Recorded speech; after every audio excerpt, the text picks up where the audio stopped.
not a game, it's a rich thing. What's up, y'all? It is Tasha. I am back with another video. Thank you so much for stopping into my channel. I'm just gonna keep repeating the same thing until y'all go ahead and do it. So subscribe, like, comment. Y'all know the drill. Y'all know what to do. Because if you're here, you might as well be doing all three of those things. All right. So we are gonna jump into the review for this week's episode of Ready to Love, season 8, episode 4. Let's jump right into it. So the show opens up with all the ladies getting together for brunch. They're discussing the process. All the other ladies finally get to meet Kat, and quite frankly, they looking at her like she's a little bit of competition. And I'm like, y'all should not be showing y'all cards like y'all see her as competition. Yes, she is beautiful, but it's supposed to be no sweat off of your back, honey, when a new woman joins the crew. All right.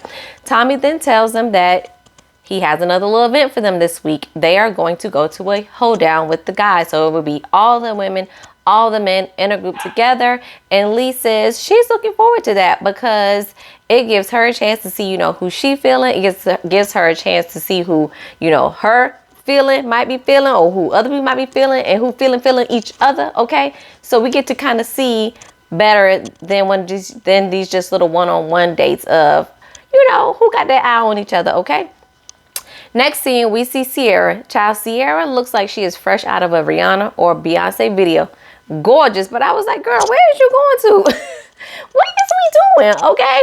But she is meeting up with Morier. She says that they have been texting, but she really wants to meet him to see if there's anything romantic there.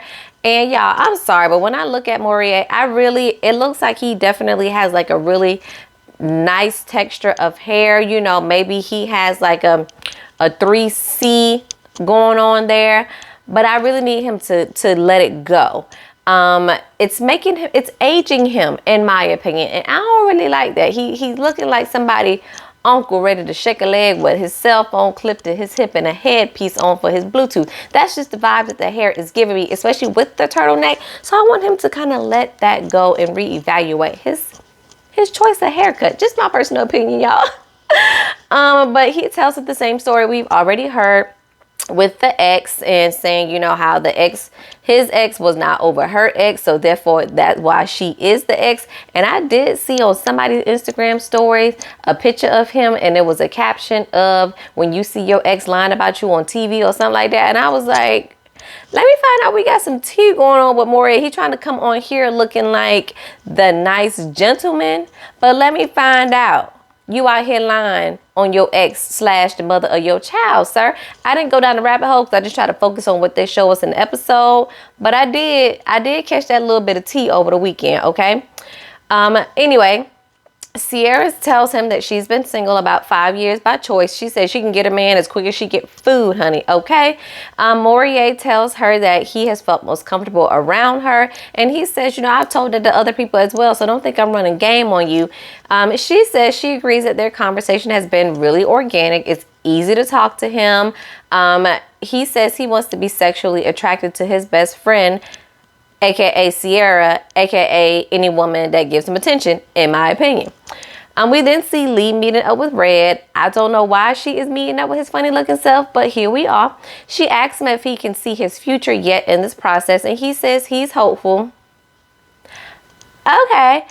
He says he really wants to be a fly on the wall to see how people view him. And I said, no, you don't. No, you don't, because your feelings are going to be hurt, okay? He says that most people see him in the party atmosphere, but he did work for the city for, I think, 9 years for his 9 to 5. And then, child, he starts running off his resume as if we in a job interview, and it is snooze fest, okay? And Lee pretty much thinks the same. She's like, okay, like, I know he's calm and all, but basically you too boring for me. So on to the next. All right. We then see everyone is dressed in their finest cowboy gear for the hoedown. Tommy shows up with his black cowboys in tow on this black property that they will be partying on tonight. But I feel like we was missing some people. It might have just been me or how the camera was angled, but I was like, it don't look like everybody is here. Chris, so the original Chris of the group, lets Tommy know that he's getting an award at work, so he must be present to receive the award, so he won't be able to stay the whole time. So Tommy's warning him like, all right, you better make the most of your time while you're here, because you don't want the time that you leave now be the time you exit permanently the situation. Okay, so the group starts to mingle, the drinks are flowing, the rest of the guys get to meet Kat, and then the rest of the ladies get to meet the new Chris that's now here. The singles then start to break off a little bit and mingle. And child, I wasn't really feeling the new Chris last episode, but him and this cowboy hat though, I was like, you looking a little fine, okay? Chris was looking a little fine in that cowboy hat and his cowboy getup, okay? But since Sierra had met him before, she was like, he looking a little cute. But I'm gonna need to know he's hat fishing. The producer is like, hat fishing? You know what hat fishing is. When a man looks good with the hat on and the minute he takes the hat off, you like, never mind. Don't worry about it, sweetheart. Don't worry about it. Never mind, okay? Chris, we then see Chris talking to Unique. So this is new Chris. And he says he wants someone to see the inside of him, and she seems to want the same thing. They really do seem to be connected. Unique, I think, has taken the feedback that she had when she was possibly being eliminated the last time, and she seems to be a little bit more easygoing with this conversation with him and a little bit more laid back rather than how forward she has been with the men as far as her boundaries and things like that right out the gate.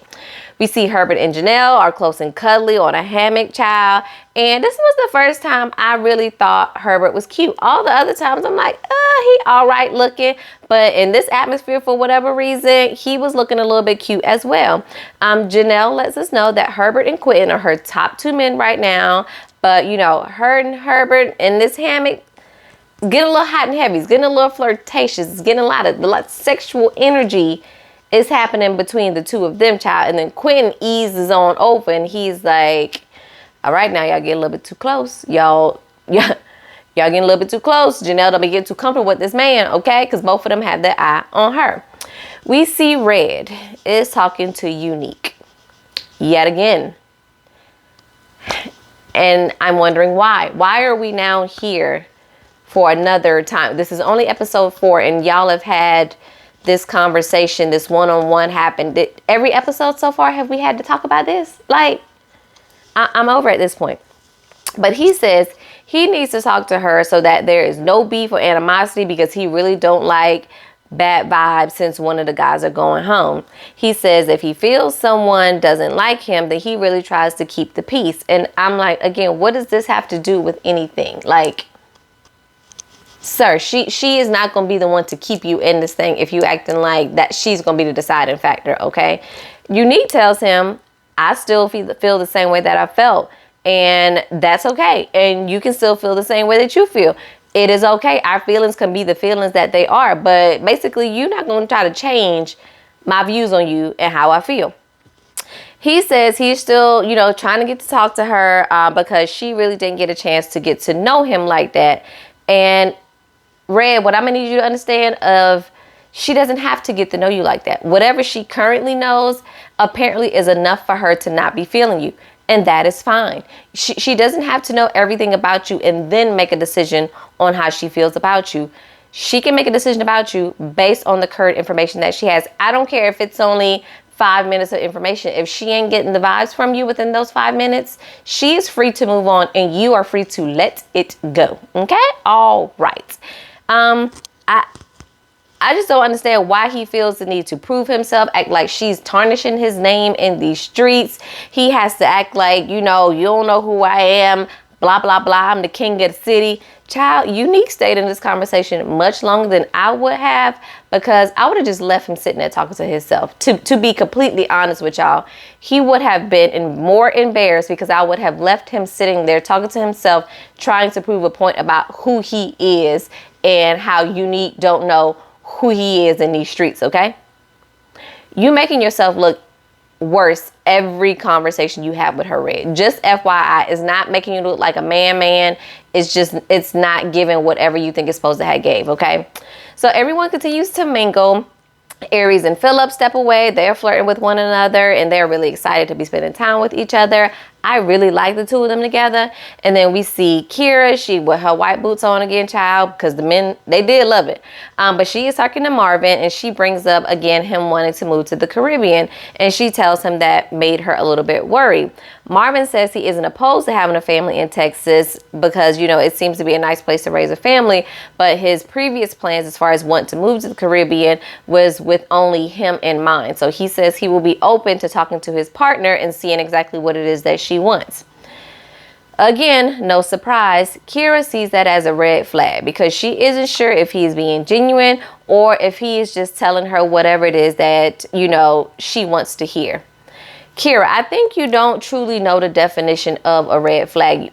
Maybe it's cause for concern of whatever he's saying. Maybe you just don't know enough about him, but it's not a screeching red flag for him to say, I was only thinking about myself when I was talking about living in the Caribbean, but if I see myself with a partner, then I will have to consider her needs and wants as well.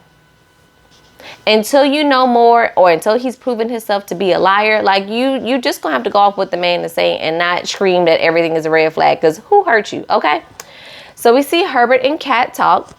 He tells her that her reputation precedes her, and she wants to get to know him because she's like, I am getting grown man vibes from Herbert, and I like that, okay? Jessica and Chris chat before he leaves, and basically Jessica tries to sell Chris off to the other ladies for Chris to fish them compliments, so that when it's time for them to decide, they remember that Chris gave them compliments, although he had to leave early, and they won't send him home because she is really feeling the original Chris, okay? And I'm like, Chris ain't got nothing to worry about. As long as Red is here, Chris ain't got nothing to worry about, okay? He's flying under the radar this time. So Tommy come in to the group. As they're talking, he has some dancers come in. They're going to teach them how to line dance. Some of these people are really struggling and have no rhythm, and I want to take y'all's black card away, okay? Kira says she's the best dancer out there. Okay, girl, whatever you say. I'm sorry. I just don't really care for Kira. She doesn't seem like a girl's girl to me. Sort of like Janelle. And I think Janelle could be a girl's girl, but I think she only gets that way over time as she gets used to people. But maybe in the beginning she can come off like she hating a little bit, okay? But Kira, I don't like her vibes at all, child. Anyway, we see Janelle. She is backing it up on Herbert, giving him everything. Supposed to have Gabe with the booty. New Chris is definitely struggling, and Quentin over there letting us know he got a little bit of, movement in his hips, okay? So Janelle and Quentin talk. They say how popular the both of them really are. She says they are still neck and neck as far as him and Herbert. But she says Quentin is applying some pressure. He says it's usually hard for him to connect with people, but it's really been easy with Janelle. She says she is looking to see how they can really nurture a relationship and if they can get past the finish line. And Quentin is like, say less, okay? Because he is ready to get his cougar and cross her over the finish line, all right? So we then see Marvin and Lee. They're talking. Marvin's allergies is bothering him, and I said, Marvin is me. I am Marvin because I cannot do a whole lot of outside either. He says that she is really genuine, and his life goal is to really reproduce what his parents gave him. So he is looking for monogamy, I guess, despite what all his books be talking about. He's looking for monogamy. She says she's worried about him getting bored, and he's like, you won't get bored because I haven't necessarily shared the things that I like with you. And he shares that one of the things he likes is a ass worship fetish. And I said, now what is that? How do you worship the ass? Let me know. Just questions that need answers, okay? And then he talks about all his other fetishes and kinks that he has, and Lee is like, pump your brakes. I'm not into what he into, so it's going to be best for me to take it to the side and let somebody else slide in who wants to do all these things with him. And I was like, ooh, when he started listing off everything that he likes and everything that he had, I was like, that's a whole lot for somebody to take in who's not a part of that community, Marvin. I'm going to need you to take baby steps into this thing, okay? Don't just throw up all over the women, all right? So the group comes back together to talk about the night. Tommy comes in to talk to the ladies since, of course, they had the power this week to send a man home.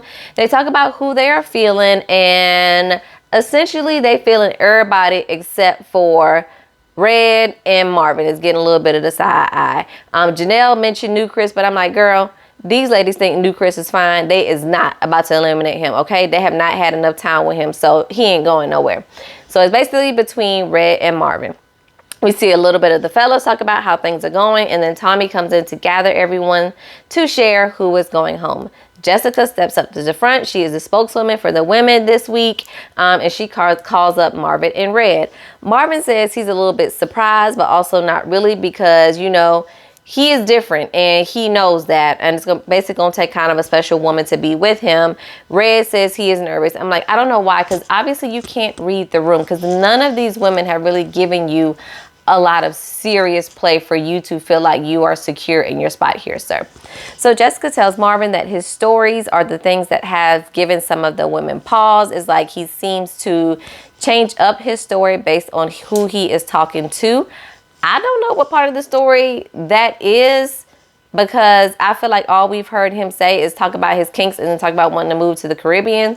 So I don't know what they not showing us or what may be missing. If I missed something, y'all let me know down in the comments below.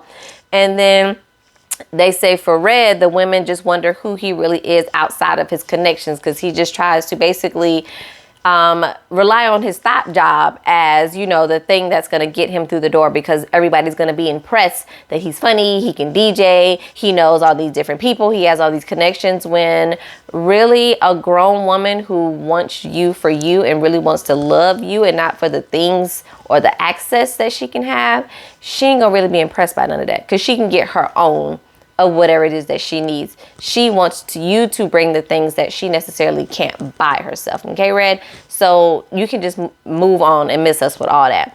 But that's basically the end of the episode, because it goes off without us finding out if it is Red or if it is Marvin that is going home.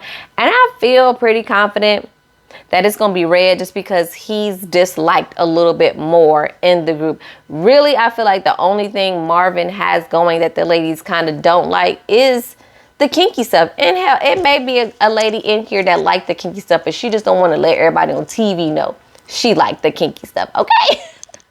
But anyway, leave y'all guesses below which one y'all think is going to be sent home. I pray that it is Red, so we don't have to have no more conversations with him and Unique regarding, you know, her not liking him, and we can be done with this chapter of Ready to Love. Give me your thoughts on the episode below, and I'll catch y'all in the next one. Peace.